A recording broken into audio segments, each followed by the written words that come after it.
Welcome to Manhwa Recaps, spoilers ahead, watch out, and take care. Huge shout out and special thanks to the channel members. The manhwa starts by showing us a palace inside of the heavenly demon cult. We hear an older man saying that he's sorry that the medicine won't work. He thought it would because it's very rare. The cult heir says that energy deviation isn't something that can be solved so easily. It's not the doctor's fault, but his own. Because of him being a half-assed pupil. His lower core was broken from birth. If you pair that with a body that can't hold internal ki, he poured all of his efforts into mystic arts and rose to become the cult heir of the heavenly demon cult. It was all a way for him to repay the debt to his master. But alas, he has not achieved that yet. He says that the price medicine of Hebei was useless. He wonders where he could find something better. We then hear a different man telling the cult heir it's been a while, making him stop in his tracks. He asks if he's been well while he, who we learn is the vice cult leader, was absent. The heir says that it's been a long time, and we learn that the vice cult leader is named Chun Hejin. The heir says that his tour around their land must have taken him quite a while. Hejin says as the cult leader and cult heir are both unable to carry out their current duties, it is his obligation to get things done for the prosperity of the cult. The heir says that he sees and he's really grateful for his efforts, but he says it in a very cold tone. Back in his room, the heir says there's no way that Snake just went on a trip to see how the people are doing.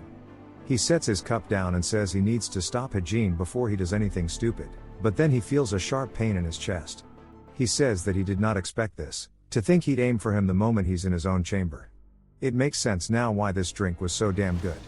As he starts to crush the cup, he asks the people in the rafters above if they would like a drink as well, saying he feels bad for drinking it all on his own. One of them yell attack, and they start to leap down from the ceiling.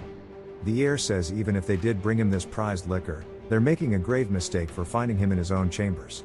We see four of them plunge their fists straight through his chest, but only for them to have been tricked by one of his illusion arts. The heir is now across the room, saying if they wanted to kill him in his own area, they should have prepared much more, as we see a purple aura from his eyes. They quickly redirect towards him, and he says that he just warned them while sticking his hand out. As he clenches his fist, he says they are not enough. Spiked chains begin to fly around the room, impaling his assailants, killing them on the spot. We see more people appear behind, and he says that it seems they are appearing now that the stage has been set. He says that as his nephew, he's quite disappointed in this shit, as it's none other than Hejin and the other elders who look startled.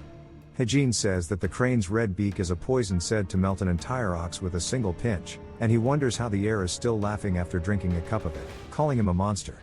With all the corpses around, the heir says if his body was in better condition, he would have been sure to leave a hole in his head, and that this is quite unfortunate. Hejin says that he too shares disappointment that he couldn't accomplish his dreams. He says there's no way he'll just stand by and let this orphan who can't even learn martial arts be his next leader. The superiors have even given him permission to do this. As he nods to a man behind him, they all immediately start to circle the heir. He says that his elders are quite easy to scare, and asks if they really plan on ganging up on him after making him drink poison. Hejin tells him to keep trying to act tough, saying if he had just fulfilled his role as the cult heir, this wouldn't have happened. But the heir tells him to cut the bullshit, asking who's behind this. Hejin asks what he's talking about and looks shocked, saying that this was a decision that he and the elders made. The heir says that he knows they lack the balls to do this, and then starts naming out names about who it could be, only for him to gain a reaction. He says that it's probably an order from outside his divine cult, and that the other elders and Hejin have sold the cult off to kill him, asking if his master ended up the way he is now because of his actions as well. Hejin begins to imbue his hand with frost, asking him how dare he accuse him of doing something to his own master. He starts to dash directly towards the heir, who says that after seeing his response, it seems that he's right. As he gets hit by the attack, the heir says that this is the cost of his master trusting someone he always believed in, and that they finally got stabbed in the back. Hejin's attack sends Wunhui flying to the other side of the room as he grabs him by the throat. He says no matter how much he dislikes him, they still train under the same master, and he is still the acting leader of the cult, so he will end his life with his own hands. The heir laughs, asking if he's already planned all of this, saying that he should just drop the facade, and that his lack of wits is exactly why he's a puppet in the first place. We finally learn the main character's name, which is Yun Wunhui, and he says that the way he's acting must mean he doesn't want to die an easy death. Wunhui spits up a lot of blood, and Hejin tells not to worry, saying he will correct the mistakes and ensure the cult prospers. Wunhui lets out a little snicker, and immediately bursts into full-blown laughter, which sends chills down the spines of all of the elders. As his aura starts to be released even more, he says they've endured him for so long, yet they still don't know. If they wanted to kill him, they should have remembered one small detail. Hejin says that now that his time to die has come, it seems like he won't stop running his mouth, but Woonhui reaches into his robe and pulls something out, which surprises Hejin, as he recognizes it as the demon dragon sword. Hejin says that he'd dare cause trouble even in his final moments, and reaches for the sword asking if he really thought he'd let him pull off one of his tricks. The tip of the handle starts to glow purple as it releases aura that sends Hejin flying backwards. Hejin asks if he's really gathered this much mystic power already. Woonhui says that he has put all of the mystic power he has into the sword, which contains the will of the first heavenly demon, and while he was gathering all the energy he needed to defend against his laughable attacks, this is what he has been aiming for. The other elders start to panic, saying they need to quickly utilize their internal energy and block the attack. As the sword starts to flow into the air, Woonhui tells them that it's too late as they are destined to die here. The sword itself begins to use an ability called the Soul Combusting Hell Flame Art. It immediately starts to exude a pressure so heavy that it seems as if the light in the room itself has been sapped. Some of the elders are sent flying backwards, almost as if they disintegrated, and Hejin watches as it's his turn, and he screams out Woonhui's name. Outside of the palace, it's silent, only immediately for it to appear as if space-time itself was warping, and a giant explosion follows, destroying the entirety of the palace, leaving only the ground it stood on. We see Woonhui sitting where the palace once stood, saying no matter how pitiful his life might have been, he didn't expect he'd die like this. And that the snow flowing around him is making him remnants of when he was younger. We see some kids kicking the hell out of him, and they start to make fun of him because he can see ghosts. One of them says that if he tells him once more that he's carrying an evil spirit, he'll make sure he has a terrible time. They even start to make fun of how his lower core is broken, and they say that if they were him, they would have offed themselves a long time ago. Woonhui looks at a rock on the ground, and he reaches for it, picking it up, saying that he simply said what he saw, but all he got was hatred. He refused to just sit down and take all the shit that the world was trying to give him. He leaps off the ground, dashing at the man who just beat him up, and we see blood flying. Woonhui says they didn't really have the temper to stay put. We only hear them yelling, and Woonhui says that they don't know when to give up. Just like the spirits, we see them floating in front of him, and he asks for them to piss off. We then hear somebody tell Woonhui that he has special eyes, and he gets afraid, wondering how long this dude's been here since he couldn't even feel his presence. Judging based on his expensive looking clothes, and an even more expensive looking sword, this place is far from the forest path as well, so he must have come for him specifically. Woonhui starts to laugh, but in a sad tone, saying he must be interested in his cursed eyes, and he can take them if he wants. As he's used to a life where receiving hatred and disrespect is so natural, the person asks if they can really just have them, and Woonhui says that based on their appearance, they look like a master of martial arts, so what would resisting even accomplish? He says he doesn't know if these eyes can act as a medicine for their powers or not, but they can pull them out, eat them, or do whatever they need to. The person quickly puts their coat around Woonhui, saying those eyes are no curse, rather, they are a blessing. Some people like him are born with a blessed upper energy core, or with a special streak in their soul, and those children always end up doing great things. Woonhui says the words sounded so sweet, he would have definitely just thought they were lies. The person continues, saying that he has the potential to become more special than anyone else in the world, but Woonhui was already falling for it because that was the first time he ever felt warmth in his entire life. The person asked if he would follow him, and Woonhui said yes, and this is how he met his master, the heavenly demon. When the heavenly demon asked if he had a name, Woonhui says no. The heavenly demon says that to commemorate the moment he met him, he would like to give him the name Woonhui, which gave him a new reason to live. We see Woonhui sitting there, saying he did whatever he could to help his master, but because of his damned body, his master fell into a state of energy deviation, and accepting death here would be too pitiful. Even though his body is about to keel over, no matter what he does, his body is done for, so there is only one way out of this. He slams his hands into the ground as a golden energy starts to emit from it. He says that he is using the forbidden art of Zoroastrianism, called the primordial divine wheel of reincarnation, which will allow him to overcome death by transferring his soul to another body. Even if it does succeed, he is destined to live a short life due to the body's rejection of the soul. He is using the remaining mystic energy from the fragments of the demon dragon sword to activate this art, and now he will just leave it up to the heavens. He looks over at his master's palace, and begs that he hold on. As the yellow aura starts to bloom into a lotus flower, It opens up, shooting a beam to the sky, and Woonhui says once more he hopes his master stays safe until he returns. His vision goes completely black until he hears some woman yapping at him. She says that as the son of a concubine, he should continue to keep low. He says his whole body is numb and tingling, and waking up to the sound of screeching is just the worst. He then jolts awake, asking if the wheel of reincarnation really succeeded, and we hear the woman call him Tang Woonhui, asking if he's listening, telling him to get up off the damn floor. Woonhui stands up, saying it's ironic that he still has the same first name as his last body. The woman, on the other hand, says that she's been emphasizing this since earlier. She raises her beating stick into the air, asking how dare he not respond to her, but he stops her mid-swing, saying that her breath reeks, asking if she could face away when talking to him, and even calls her an old hag. She looks annoyed, and asks how dare he refuse her teachings and even insult her, and then she slams the door, telling him not to even dream of exiting until he understands his mistakes. Woonhui sits on the bed, sighing out of relief, saying finally he can have some peace and quiet. According to the remaining memories of this body, that woman is this child's stepmother, and that the primordial wheel of reincarnation only works on bodies that have just died or are about to die. Even if this child was not her real son, he can't believe that she beat him to death. He thought his old life was pitiful, but the Woonhui in this body might match it. He says that his body is barely trained and is actually in pretty bad health, but this body has something that his last one lacked. He reveals that it has a lower energy core. He says if he can train his lower core to learn martial arts, and on top of the mystic arts he learned using his upper core, and if he can use the power of his eyes to control the dead, he'll turn it into something that the world has never seen or is ready for. And it's not an if, rather it's a necessity. Only then will he be able to protect his master and show the bastards who backstabbed him and messed with his cult that they picked the wrong damn fight. Woonhui starts to explain that the Sichuan Tang clan is one of Murum's 6 great clans, and the ruler of Sichuan.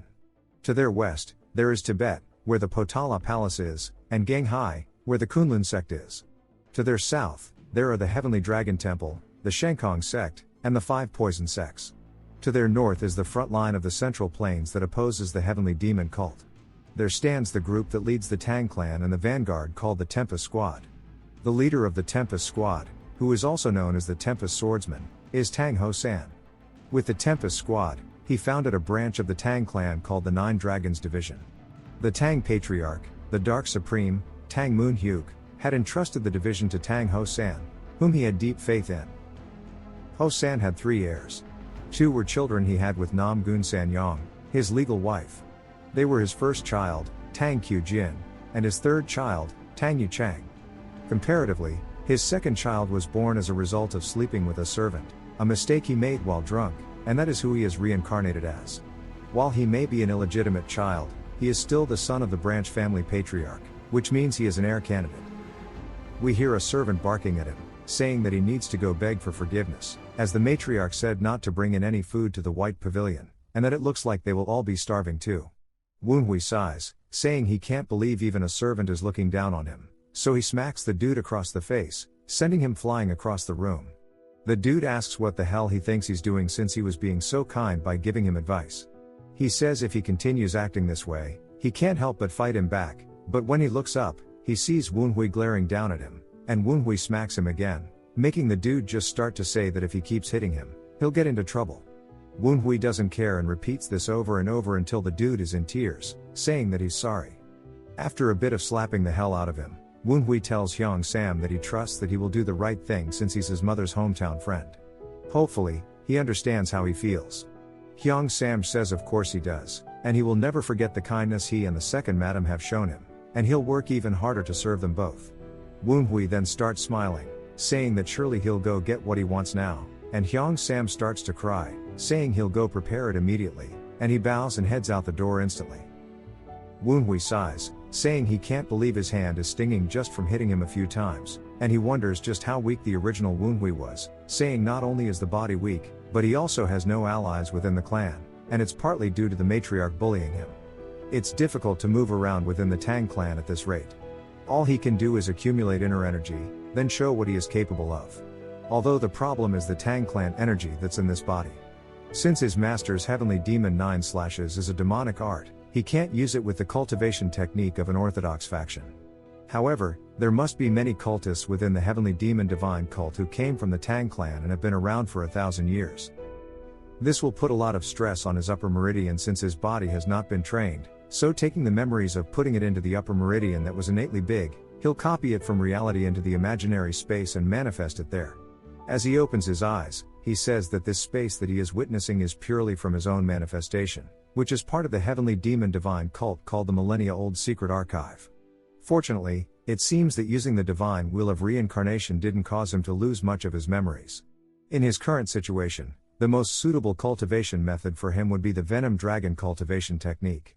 After the martial group of the Tang clan that specializes in poison was chased out of the clan, they joined the cult. This is the cultivation technique that was made to allow them to learn the poison arts of the demonic cult. Instead of using demonic energy, they used poison energy and the cultivation techniques of the Tang clan as the base to practice the martial arts of the cult. While the Tang clan fights against the cult, there are groups within the Orthodox faction that use poison in a unique manner. So, if he uses the demonic arts via the venom dragon technique, then no one would suspect him of a single thing. The issue would be that he needs to go through excruciating pain in order to embrace that poisonous energy. To replenish the poison, he also needs to consume poison that is of a higher level. However, now that he has used his upper meridian, his cursed eyes have finally been opened. We see him smiling and asking somebody across the room how long they plan on staring at him for. He says while he was known as handsome in his previous life, he will still get a little embarrassed if they stare too long. As we see, he is talking to Hajin and the other elders. Hajin barks at him, saying everybody always said he was crazy, but still, he dares subject him, the vice leader of the cult, into such a state. All the other elders also say that he needs to release the chains, and he won't be able to handle their wrath. Woonhui says seeing all of them react like that makes him extremely happy. They ask if he has such a shitty personality that it's stuck even with death. Woonhui grabs their chains, saying if there were plenty to kill him, they should have prepared themselves for the consequences. As he pulls Hajin to the floor, he says they already knew what ability he had. As when he looks up at Woonhui, he sees an ominous demon behind him. Hajin asks if this is really the power of the Phantom King. Woonhui says if he remains in this state, he won't be able to even reincarnate, and surely, they will start to get impatient. Hajin hits the ground, saying what he wants is probably information.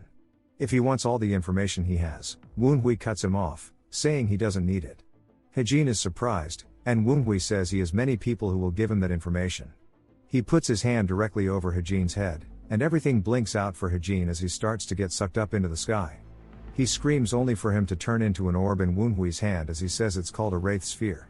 It is filled with extreme resentment of the dead and is exponentially more vicious than the most extreme venom, and now it will become his nutrition. As we still hear Hajin yelling from inside of the orb, Woonhui eats it in front of all the elders, surprising them. He starts to feel excruciating pain in his body, causing everything to tense up, and they say there's no way he's still standing after eating that.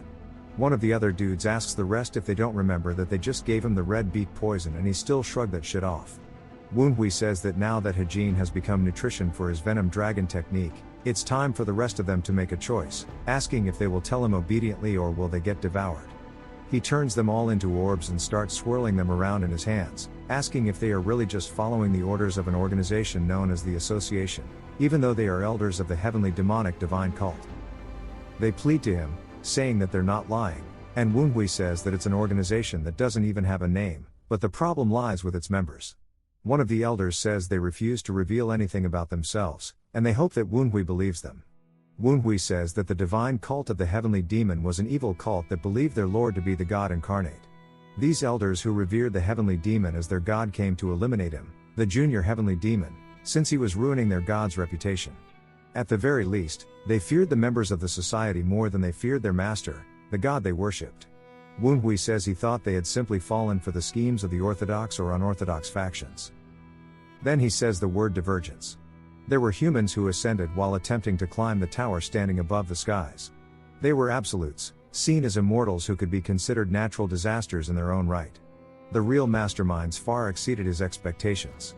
He downs all of the orbs, saying there's no time to sit back and slowly adapt the poison to his body, and he needs to speed this up immediately. It then jumps to 2 whole months later in the Grand Matriarch's room. She asks if they're certain that they haven't been serving food to that filthy boy. Hyung Sam asks how he could ever go against her orders, and she asks how he's still fine then, as she thought he would give up in 3 days and grovel at her feet for mercy. There was even a rumor going around the estate that she killed him and replaced him with a double. The clan head is even going to visit soon, so how can she ever face him if he hears of this false rumor? She sighs, asking Hyung Sam if he brought the documents Woon-hui asked for. He says there were reports regarding the current state of the martial realm, especially in respects to the outer regions. She says that he's never been interested in those before, wondering how he could change so much in a mere 2 months, then wonders if maybe he found a new supporter. Despite being a filthy bastard, he still has the branch family head's blood. If he impresses the clan head when he comes to visit, the boy's position within the clan will solidify. It wouldn't surprise her if a dirty little pest tried to manipulate him to their advantage. She slams her table, saying only Yu Chang can catch the clan head's eye, asking how dare they try to use that filthy bastard. Someone then knocks on the door, saying that Yu Chang has arrived, and she asks if he already finished his seclusion training. Hyung Sam says that he's going to take his leave now, and she tells him to get out of her sight and report immediately if that bastard tries to do something again.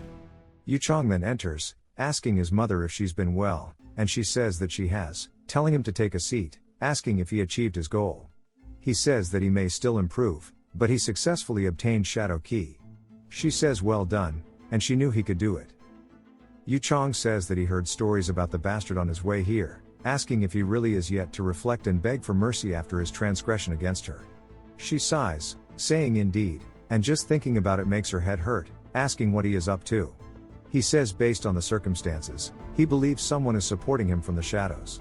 His mother asks if he really believes so as well, and Yu Chang says that there is no way someone with minimal internal energy can survive with no food or water for 2 months, and that he believes someone is sneaking in some elixirs for him to consume every night.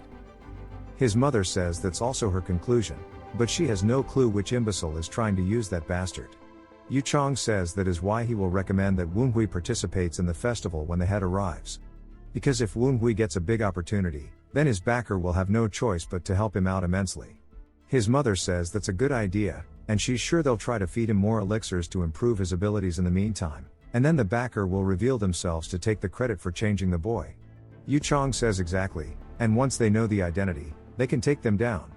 She wonders what will happen if Woon-hui makes a mistake, saying the clan head will disapprove of the branch family for not keeping him in line. Yu Chang says that no matter how much the backer helps him, there is no way Woon-hui can achieve much, and if he makes a mistake or causes an accident, he will step in and prevent it as his brother. Back to Woon-hui's room, we see a purple aura leaving his room as they continue saying that no matter how much help Woon-hui will receive, there is no way a boy who's barely learned the common Tang clan key cultivation technique can reach a high enough state to accomplish anything within such a short time. Oh boy, are they in for a rude awakening? And then jumps back to Woon-hui talking to Hyung Sam as Hyung Sam says that he has heard that the cult has been in a civil war for the past 6 years. Woon-hui explains that 2 months ago he had asked Hyung Sam to bring him the recent happenings in the martial realm. He anticipated that some time would have passed when he used the Wheel of Reincarnation, but this went beyond his expectations. After hearing that it was 6 years, he started to feel a bit of despair. Hyung Sam says that the heavenly demon of the time went missing. Woon-hui asks what he means by missing, and Hyung Sam asks if that's a problem or something, saying that it was said to be a wicked scheme planned by the cult for a long time, and they were all afraid of when and where the heavenly demon would appear. So now Woon-hui has no idea if his master is alive or not. Even though there's not much, he does have the slightest amount of hope. He wants nothing more than to run all the way to the Tian Shan Mountains right now, but he is lacking in strength, information, and money. Especially information, as we see him training his martial arts. He says those traitors will be using all sorts of methods to look for their master as well, and if they haven't been able to find him yet, he needs information that is at least as good as theirs. It also happens that the 9 Dragons division will be visited by the Tang clan's Dark Sovereign Son. Who we talked about before, he is the head of the Sichuan Tang clan and one of the 10 Grand Masters under heaven, the Dark Sovereign Tang Moonhyuk. There's a rumor that the Dark Sovereign will form a new special martial unit, and if he can join that unit and utilize the information network of the Tang clan, his chances of finding his master will definitely increase. A little spider waddles up into frame and says that it seems he's about to achieve a breakthrough with the 12 Fierce Tiger Steps. The 12 Fierce Tiger Steps are one of the best basic techniques passed down among vagabonds. It allows the practitioner to use their entire body as a weapon. Woon-hui says this is the result he obtained after strengthening his body through extreme muscle training, and while also cleaning his pressure points and meridians by practicing the Venom Dragon art and eating the ghost orbs. Woonhui asks if he's going to have to eat Bigu pills again, and the little spider says that it can't be helped, as security is too tight. We see it's actually one of the elders possessing the spider. Woonhui warns him that he'll turn him into an orb if he doesn't behave. The elder begs him, saying that he's done his best. Woonhui says okay, and asks if he's learned anything new, like where the Dark Sovereign is now. Spidey says that he doesn't know where exactly, but that Yu Chong has returned after finishing his seclusion training. Woonhui says it makes sense he'd return since the Dark Sovereign will be visiting soon, asking if that's all the information. Spidey then says that he saw him scheming with his mother against him. Woonhui asks him what Yu Chong and San Young have planned, telling him to spill the beans. After being explained, Woonhui says the recap: they just want to screw him over when the Dark Sovereign visits, and they think that someone is supporting him from the shadows. He says they're literally just writing the story by themselves, and more importantly, a recommendation for the special unit is great. He scoffs, saying that he wondered what they were going to do, but now they're just laying it all out for him, though he doesn't like their intentions to humiliate him. Hyung Sam then knocks on the door, and Woonhui tells him to enter. He enters with some medicine, and Woonhui asks what it is, only for Hyung Sam to tell him that it's something that the Matriarch is giving to him. He says that he thought she told him not to give any food, and Hyung Sam says that she said he must have reflected enough and has given him this to recover his energy since he has suffered all this time. Woonhui sighs, saying this is such an obvious ploy, telling him to leave it on the side. Hyung Sam insists that he needs to watch him drink it, and Woonhui sighs, but immediately chugs it, saying that if what he heard before is true, then this must be infused with madness poison, whilst not likely to work against him as he has learned the venom. While he's drinking it, he starts noting all the stuff in it, saying that it has white mountain herb, soul-burning resin, and only a small quantity of madness poison, and she's even put 5 essence powder into it, even though it's a precious thing. If you only drink it once or twice, its effect would be closer to energy recovery and improving inner energy, but if you drink it often, it becomes a poison for the mind gate. Woonhui says that was well within his expectations, but it also has toxic cinnabar. Spidey starts to get pissed, asking if she's gone mad that she's fed him that. Woonhui tells him to shut up as it's okay, and he needs to find out who her sorcerer is. Spidey says alright and immediately jumps out the window, and Woonhui sets the bowl back down for Hyung Sam, wondering if her plan was to drive him mad, and then put a spell on him to turn him into a puppet. He's curious about how competent the sorcerer she employed is. He tells Hyung Sam that he's drank it all, asking why he's still here. Hyung Sam says that the martial arts instructor that she sent for him is waiting outside as well. Woonhui asks what he means by martial arts instructor, and as soon as he heads out, he's introduced to his martial arts instructor named Tang Gon. Gon says that he'll only be here for a short bit, but he'll be in his care. Woonhui says this is the Fierce Gale Warrior, and while the Wild Wind Squad was active, he was one of the top members of the Elite Squad, and a martial master who ranked within the top 5 of the 9 Dragons branch family. But now he's just an old man who's been living like a hobo because he doesn't want to take another job. Gon says that he's been told to look after him for just 4 days before the clan head arrives. Woonhui says he must have only accepted him because he didn't want to help out with the event. And that San Yong's intentions are obvious. By making a master like Gon his instructor, she can tell others that she has taken care of her son, then she'll use sorcery to make him humiliate himself in front of the clan head. Woonhui then asks Gon what he's going to teach him, and he says that there is a martial art that San Yong has selected for him specifically. Woonhui asks what it is, and Gon says he's not going to show it twice, so pay attention. Immediately, Gon starts dashing around the entire training area, leaving something akin to afterimages. Woonhui says it's a step technique that lets him move like a shadow, and he looks around following his movements, and Gon tells him that it's called shadow step. Woonhui asks if this is the same one that Yu Chong uses a lot, and Gon says yes, as it's the foundation to his shadow key. Woonhui sighs, saying that she's planning on making him look bad compared to her son. Gon tells him that shadow step emphasizes stealthy movement and is effective when combined with assassination weapons and poison arts, and since he has made imprints on the ground, Woonhui only needs to follow them. Woonhui says he expects no less of the Fierce Gale Warrior, and Gon says that since he's taught him the shadow step, he should do his best to copy it, and if he doesn't get it, he should go ask the righteous Windhall chief instead of him. Woonhui tells him that he's mastered it, and Gon asks what he means, and Woonhui repeats himself saying he's already mastered the technique. Gon scratches his head, saying he may not know this because he hasn't learned martial arts before, but shadow step is a pretty difficult stepping technique. Even the members of the Wild Wind Squad took around 10 days for each form. Even geniuses like himself took 5 days, So it'll take at least 3 months for someone like Woonhui to understand the basics. Woonhui cringes at him calling himself a genius, and he says that he guesses it's probably like that in his mind. Gon says that if he understands, then to continue practicing diligently, but Woonhui says it again that he's already mastered it. Gon starts to get annoyed, saying that it's not something he can master by looking at it once, and Woonhui asks if he wants to make a bet, 30 silver coins to see if he's mastered Shadow Step or not. Of course, the homeless guy immediately jumps at the money, and Woonhui says he hears that the monthly wage of the Righteous Wind Hall is around 10 silver coins, and it's probably only a fun bet when it's worth around 3 months of his salary. Gon clears his throat, saying that Shadow Step is a valuable martial art of the Tang clan that holds its soul, and betting on learning it is absurd. Woonhui laughs a little bit and holds it back, asking him if he's a coward. Gon gets annoyed, but Woonhui walks away, saying he must be, and that the fierce Gale warrior said it took him 5 days for him to learn it, and he's a genius, but for a man to back down like this, it's quite pathetic. Gon tells him to wait, saying that he's remarkably good at provoking people, and he'll accept the money as payment for him disrespecting martial arts. Woonhui says that since he's accepted it, it means he can't go back on his words.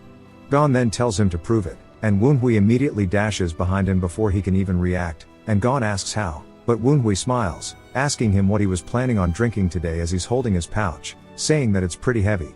Gon starts to sweat nervously, saying that this is impossible. Gon tells Woonhui this is cheating, asking how he learned the Shadow Step. Woonhui says he learned it just now, asking if Gon thinks he had a chance to learn martial arts ahead of time. Gon says that's true, but asks how Woonhui learned it just from seeing it once.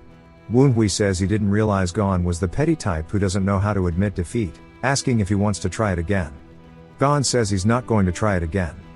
Woonhui says he can just try a different martial art as it's too boring doing it with just one.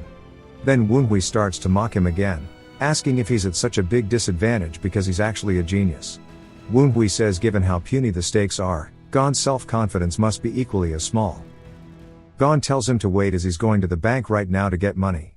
Woonhui's laughing internally, saying this is too free. As Gon's walking away, he says he knows tons of more secret techniques far more difficult than the Shadow Step, and he would love to see Woonhui try to keep up. Woonhui says that this must be confusing for Gon. Not only did someone who never practiced martial arts manage to master it after seeing it once, but now his money bag is also gone as well. Woonhui says that he may not have mastered any martial arts before, but the people he fought against as the Junior Lord were the elite of the elite among the martial arts world, and their names were very well known. Remembering the forms of the basics is also very simple for him. Low-key don't know if it said this ghost's name, but just gonna call him Goatee. He asks him how he did just now, and if it was a good job. Woonhui says yes, no matter how great he is, the difference in their levels made it impossible for him to steal Gon's bag by himself, but luckily Goatee just needed to flick it a little bit, which gave Woonhui the chance to snatch it.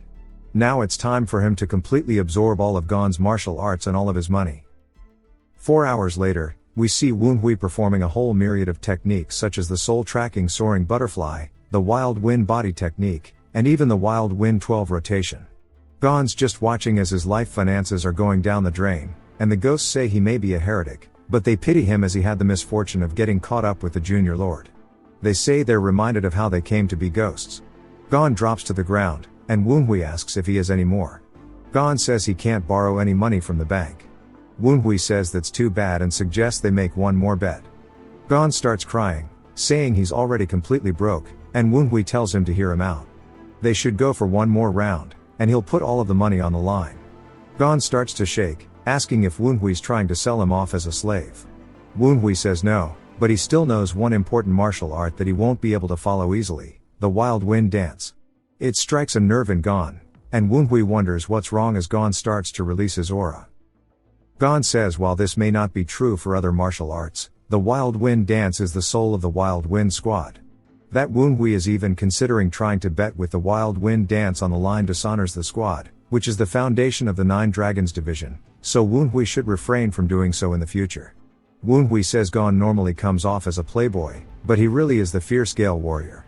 Woonhui asks if Gon really believes he has no right to learn the wild wind dance. Gon says Woonhui does have the right since he is a disciple of the family. Since Gon has already shown it to the first young lady and the third young master, there should be no issue with him showing Woonhui as well.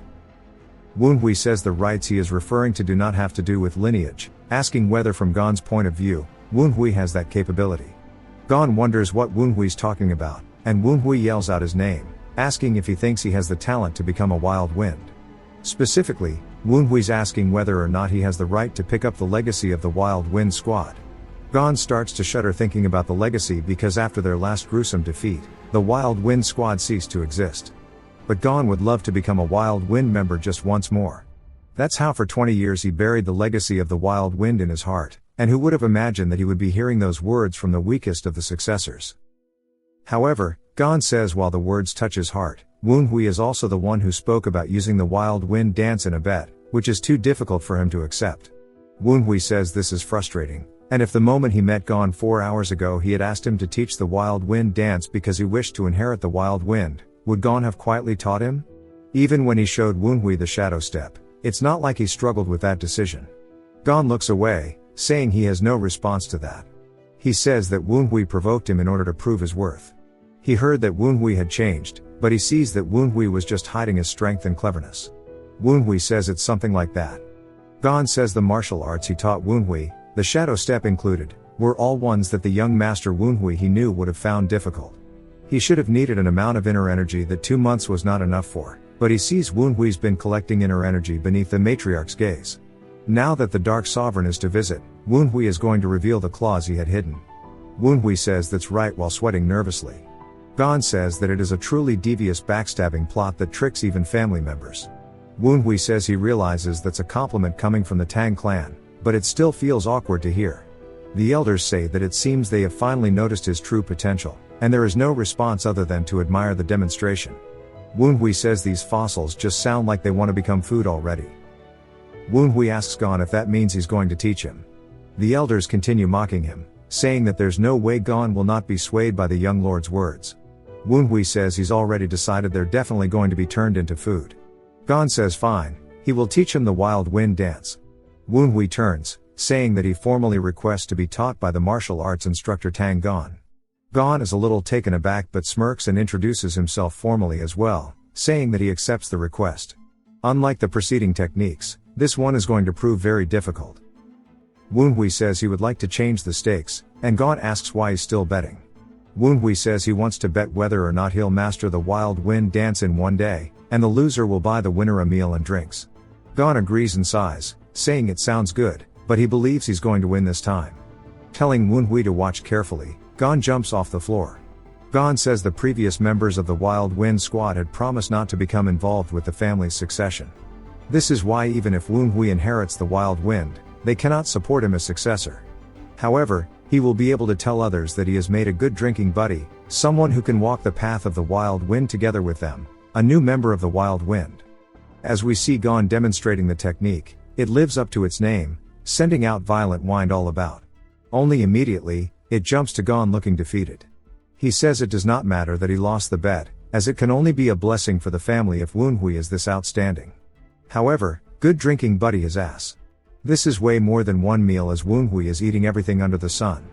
The innkeeper walks over to Gon, asking if he needs anything else, and Gon says to add some alcohol, as there's no way he can handle this sober. Woonhui asks if he's an alcoholic, saying maybe they should have gone to the Dragon Lord Pavilion instead. Gon says Woonhui's only saying that because he knows how expensive the place is.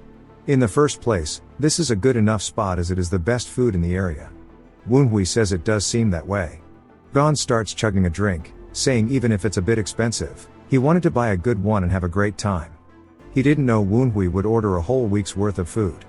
Woonhui says that going to a high-end inn like the Dragon Lord Pavilion wouldn't align with his plans anyhow. As there are a large number of inns like this one on the main street, thanks to the confinement handed down by the Matriarch, he had to be patient for 2 months, and he can no longer delay it. He leaves some kind of mark under the desk. The elder recognizes it as the mystic skill for contacting the demon-worshipping Divine Fire sect and asks if that's what Woonhui came here for.